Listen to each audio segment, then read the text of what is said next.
Right, so let's get to it. We are going to hand over to Ceylon, who is our speaker for Creative Mornings July with a theme of underdog. Now, in November of last year, we got together as a team and we had the themes for the entire year laid out in front of us.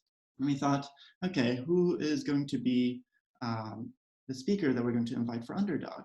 And Edie said, oh, I know someone, Ceylon. It's like, okay, all right. I'm so happy to be introduced to Ceylon's work and just this wonderful person. She's the head of female participation and impact at Football Beyond Borders, which is an organization that I worked with my work. And it's a fantastic group that encourages people to bring change in their life through football. And we're going to find out more. I'm not a massive football fan, but actually speaking to Ceylon, I've learned so much of football that goes beyond the sport. So I'm really, really excited. And without further ado, I'll pass it on to Ceylon. Morning, everyone, and thanks, Al. Thank you so much for having me to start. I just, feel really privileged to have been asked. And firstly, before we get into any of this, can we just appreciate that poem from Abby? Abby is in year 11. She wrote that during lockdown, after having her GCSEs cancelled and being surrounded by a lot of uncertainty, like us all. And later on, you're also going to hear from some of her peers, Shaluka and Anaya, who also channeled their energy into producing some amazing poetry during lockdown. So I'm looking forward to that as well. As Al said, my name's Ceylon, and I promise you that this whole thing isn't going to be about football. It does start with football, but it's not the whole thing, I promise. So I first realised that I was an underdog when I was 6 years old. I went flying into a tackle as a short, blonde-haired boy was running towards the goal that I was so desperate to protect. I emerged victorious with the ball at my feet, and I went to play a pass to my teammate. But instead of the raucous applause that I was expecting after a tackle of such quality, I heard laughter. The referee blew his whistle, and the next thing that I knew, 2 paramedics were strolling onto the pitch, chuckling to one another. I soon realised that the parents on the sidelines were doing the same. And as I looked behind me to try and understand what was going on, I saw the short blonde-haired boy crying on the floor, and suddenly I realised that all of the adults were laughing at him. It took me a few moments to process that they were laughing because a boy had been tackled by a girl, and I'd left him crying in my wake. That fact was so hilarious that even the paramedics wanted in on the joke. It was at that precise moment that I realised that I was a girl in a guy's game. And that's been a pretty staple fact I've had to live with all my life. Growing up, I pressed on with my footballing career, and I played at the highest level that I could. Football was in my DNA, and my uncle and namesake, Andy King, played for Everton and Luton Town in the 70s and the 80s. I followed in his footsteps, and I signed my first contract with Luton Town at 11 years old. I played there for 5 years, and I learnt my trade as a centre midfielder, supported by professional coaches, physios, and dietitians. I remember we even had a wee chart to take to the toilet with us to see how hydrated we were. We all had dreams of making it professionally, then going into play in the US, as that was the only realistic route for us. But as I was approaching the crucial phase of my development as a player at 16 and starting to make choices about what was next, the FA, the national governing body for football in this country, took the decision to close a number of girls' centre of excellences where I was playing across the country due to a lack of funding. No boys' centres were closed. Suddenly I, along with the rest of my teammates, were forced out of the game that we loved and left searching for opportunities to continue playing. It was at that moment I was reminded again of that feeling that I had at 6 years old. This sport, the thing that I loved, clearly wasn't made for me. At 16 though, I had a bit more agency to address it. And I took to writing articles about the injustice me and my teammates had faced. I submitted them to The Guardian, The Independent, The Telegraph. Unsurprisingly, no one listened. So I was forced out of football and left searching for what was next. Instead, I turned back to supporting the team that I loved, Liverpool Football Club. Now, for anyone on this call who knows anything about football, you'll know that Liverpool just won their first league title in 30 years, the first in my lifetime. But you could say that growing up a Liverpool fan in the 90s and the noughties, my fandom was also defined by the theme of the underdog. Liverpool were that good apart from a few shock trophy wins here and there, including 2005 in Istanbul, otherwise known as one of the greatest nights of my life. But it is only recently that they've become the undeniable global giants that they are today. I've spent a lot of time thinking about why that is recently, and I had a huge realization. 2020 wasn't the year that I thought I'd discover that one of my favourite feminist writers shared a worldview with the manager of my favourite football club. But then again, 2020 has been a year of the unpredictable. Bell Hooks and Jurgen Klopp may never have heard each other's names, but they have more in common than they might think. In her seminal text, All About Love, Hooks describes a way of being in the world which prioritises loving in everything that you do. She emphasises the value of self-love, relationships and human connection, and how many of the world's problems, racism, sexism, greed, war, the list is endless, could go some way to being solved if we prioritised a love ethic. In essence, we can live a more fulfilled and beautiful life if we place love at the heart of everything that we do. Now, Liverpool Football Club has been one of the great loves of my life since I was capable of those warm and fuzzy feelings that we come to recognise as love. The love that I felt on Wednesday night, ashamedly crying alone on my sofa, watching as our captain, Jordan Henderson, lifted the trophy and affirmed that that long wait was finally over, was incomparable to anything that I felt before. But it's safe to say that throughout my long years supporting this football club, I've never seen love placed at the heart of how the club is run. One man came to Liverpool 4.5 years ago and built something that I believe centres around love. Amidst the endless ways he's impacted the game, there's one thing that stands out for me. Jurgen Klopp has humanised football. It's this leadership that I think has got Liverpool to where it is today. You can analyse this victory from multiple angles. You can talk about the owners, the scouting, the nutritionists, the fans, all before you've even talked about what's happening on the pitch. If you do want to talk about the football, you can talk about the heavy metal gegenpressing style or the almost regal defending of Virgil van Dijk and Trent Alexander-Arnold. It is true that there are many things that are just done right at Liverpool at the moment. But when I think about all of those things and the binding agent which amalgamates each ingredient into the perfect recipe of champions of England, champions of Europe and champions of the world, it's Jurgen Klopp's worldview. And whether he's conscious of it or not, is that he's guided by a love ethic that Bell Hooks would be proud of. It's evident in the way that he treats his players, with ginormous engulfing hugs after every match, which have become a trademark, or the way he makes every single player in the team know every single staff member's name in the club and the training ground, from the cooks to the cleaners to the coaching staff. But you can also see it in how he acknowledges that football, as brilliant as it is, isn't everything. Seems obvious that his family, for example, will mean much more to him than the 11 men on the pitch, and so they should. The night that he won the title as Chelsea beat Man City, with COVID meaning he couldn't be with his family in person, he called them just before the final whistle to tell them that he loved them. They told him they loved him, and then he left them on speakerphone so they could revel in the celebrations with his team and his staff. And he's right. Football isn't everything, but it can be used for beautiful things. Jurgen Klopp and Bell Hooks are two people that I strive to emulate in my own leadership style and my life in general. I try and do this through my work with Football Beyond Borders, an education charity that works with young people who are passionate about football but disengaged in education. We begin working with Year 8 students all the way through to Year 11, supporting them to navigate school, get their GCSEs and develop the social and emotional skills necessary to build relationships and live fulfilling lives. We do this through a 4-part programme: a classroom curriculum, a session on the pitch, remarkable reward trips, and importantly, one-to-one therapeutic support. We become deeply embedded in young people's lives, within their schools and in their homes. And we're in their lives for a minimum of 4 years. It's long-term, it's intensive, and it's deeply relational. We're an education charity, but we prioritise relationships. We believe that the world changes through relationships, and that what young people need to succeed in school and beyond is meaningful connection with trusted adults and friends. Now, before I joined FBB, there wasn't an official programme for girls to be a part of.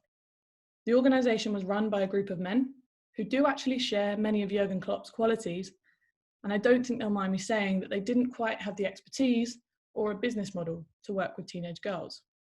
As I said, we work with young people who are passionate about football but disengaged in education.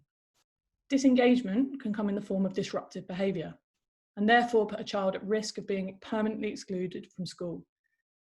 If a school decides to make that exclusion, it can cost them anywhere between £5,000 and £12,000.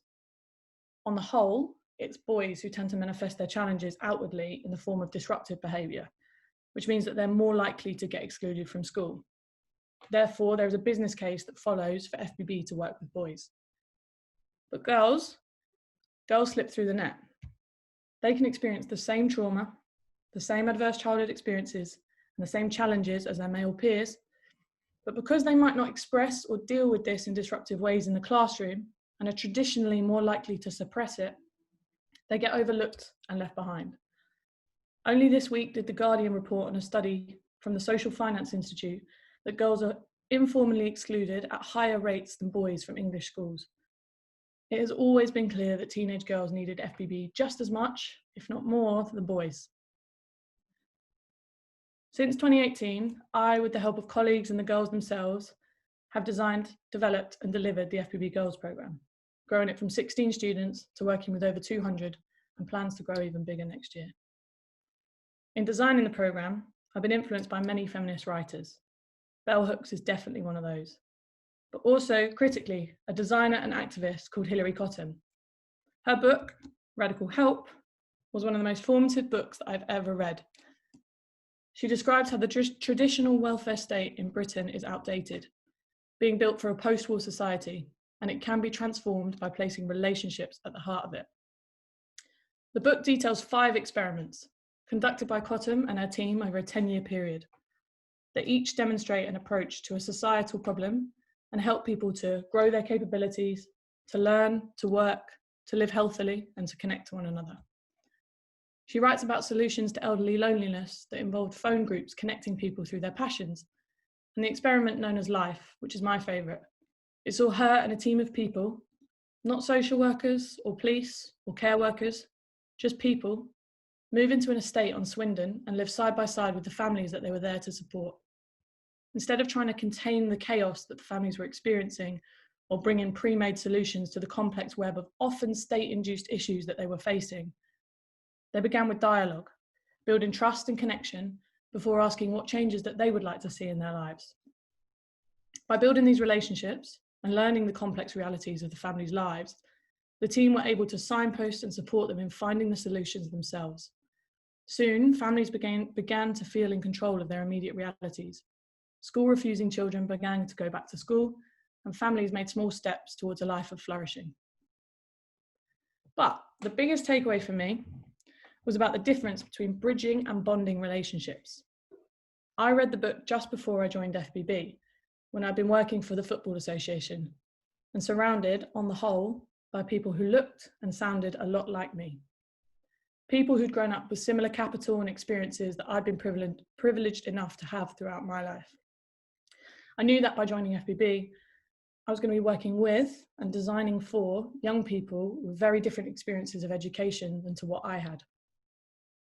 Cottam defines bridging relationships as those that connect us to people and experiences different from ourselves, and bonding relationships as the more frequent and intense relationships that are formed between people of similar backgrounds. Bridging relationships allow us to experience new contexts, new ways of being, and bonding relationships give us that warm sense of familiarity, of comfort and acceptance that we all need to thrive.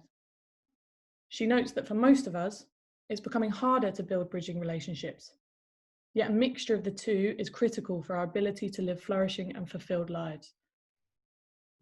Reading Radical Help at a time when I was hyper-conscious of the fact that my identity as a white, middle-class, university-educated young woman would be very different to the young people that I was about to spend a lot of time with, provided me with both the theoretical and the practical tools that I needed to have confidence in my choice and my ability to work for FBB. I knew that I'd have to work hard at building these bridging relationships, and that it would take a lot of labour, trust and love to establish bonding relationships. As an extrovert who does seek external affirmation from time to time, I needed to acknowledge the fact that and prepare myself for not being beaten up when the bonding relationships I know are so instrumental to developing a young person's sense of self didn't happen immediately. But one thing that I did have on my side was that I was once a teenage girl. Being a teenage girl is a really complicated and difficult time. You can often feel that the world doesn't understand you. Even worse, you may feel that the world doesn't want to understand you. You might feel that you're always left out of the conversation, or that everyone just assumes you're okay. But in reality, being a teenager is a journey of confusion and anxiety as you struggle to truly work out who you are. So that's why the first thing that the FBB Girls Programme aims to do is to help girls understand and love themselves for who they are. This sense of self-love, unfortunately, isn't naturally instilled in girls by the society they grow up in. So FBB provides the space, tools, and trusted adults to help them develop it. A principle that we guide ourselves on is that of unconditional positive regard, developed by the therapist and psychologist Carl Rogers in his book, On Becoming a Person. It's the principle of showing complete acceptance and support to another human being. You can mess up, but we'll always be here because you're important and you matter. It's something that I see in Jurgen Klopp's management at Liverpool, something that is clearly present in Bell Hooks' thinking, and something that I strive to live by, not just in FBB, but in my wider life too. So once the girls understand and love themselves for who they are, we turn to the other people in their lives. Now, I don't know about you, but remembering what it was like to be a girl at school gives me a familiar sense of anxiety that I do not miss for a second. I remember evenings late on my phone, way past my bedtime, worrying whether that girl had posted about me on Facebook or that boy had liked my new profile picture. Endless energy consumed by worrying about the beef that I might be in with the popular girls, which, looking back, could have been spent much more wisely. I could have spent that time and energy on myself, discovering me, learning about the world, and loving the people that I held close. And so, by placing a love ethic at the centre of the programme, we encourage girls to understand and support other girls around them. The society we live in is obsessed with pitting women against one another, to compete for status, for likes, or for men. The energy we spend investing in this way of living could be reclaimed and harnessed to elevate each other. As a result, I'm not actually sure whether we truly know the extent of what women can achieve together because the world is invested in making us work apart. And that's where the final bit of the programme comes in. Once girls are able to love and understand themselves and their peers, the FBB Girls Programme supports girls to make a positive contribution to society. Nothing highlights this better than the FBB Girls campaign during the Women's World Cup in 2019, called The Women Who Changed the Game. Girls from 3 different schools in London, aged 12 to 15, came together to write women into the history books. They were frustrated with the way that women had been represented or left out in history, our TV shows, in our films, and our textbooks. At the beginning of the project, when I asked girls to write names of famous women they knew from different countries around the world and stick it on the board, there was a single pink post-it note with the word mum written on it next to Nigeria. That provided the girls with the impetus to start changing that. So they undertook an 8-week project, exploring women who had changed the game in some way in history and writing pieces about them for their own co-created and published zine. Suddenly, we had 13-year-old experts on global game changers like Grace Alele-Williams, the first Nigerian woman to lead a university, and Caster Semenya, the South African sprinter, unjustly banned from her event due to discriminatory rulings based on her hormone levels. But I also wanted girls to see people who looked like them and lived a little bit closer to home. Research says that in developing a girl's sense of self and building her aspirations, if role models are too far away from their lives, it can have a negative impact on their self-concepts as they think, well, that'll never be me.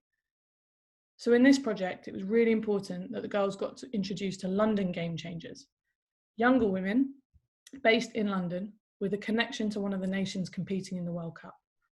These women, artists, writers, designers, musicians, DJs, illustrators, presenters, came into a studio in London to be interviewed by the girls, take part in a photo shoot wearing the shirts from the World Cup, and share their stories into their careers. The FBB girls could see firsthand the futures they could achieve if they wanted them. After concentrating on game-changing women in history and present-day London, it was important that the girls knew that they too were game changers.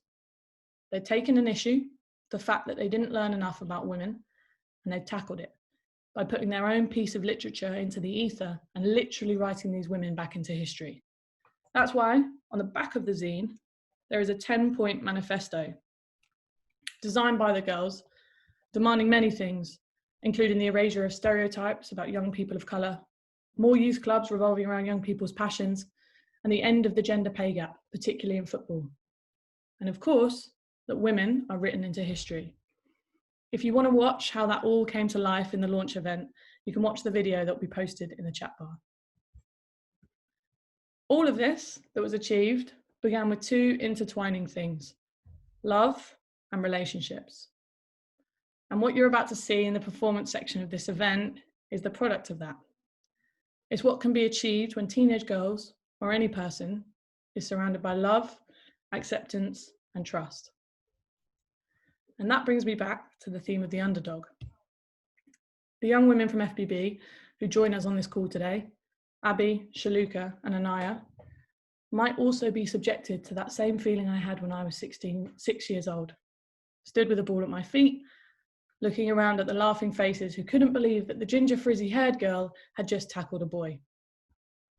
In fact, some of you on this call may not have realised that 14-year-olds like Shaluka and Anaya and 16-year-olds like Abby could achieve the things that they have done, or have the confidence and talent to perform here today. The talents that they possess have always been there. But as we've heard today, being a teenage girl in this world isn't always the precondition that allows them to come out. So the next time you find yourself shocked at someone's success or describing them as an underdog, ask yourself what could happen if you approach that person with the principle of unconditional positive regard, a sense of trust, and a lens of love. It might just even win you a league title. Thank you.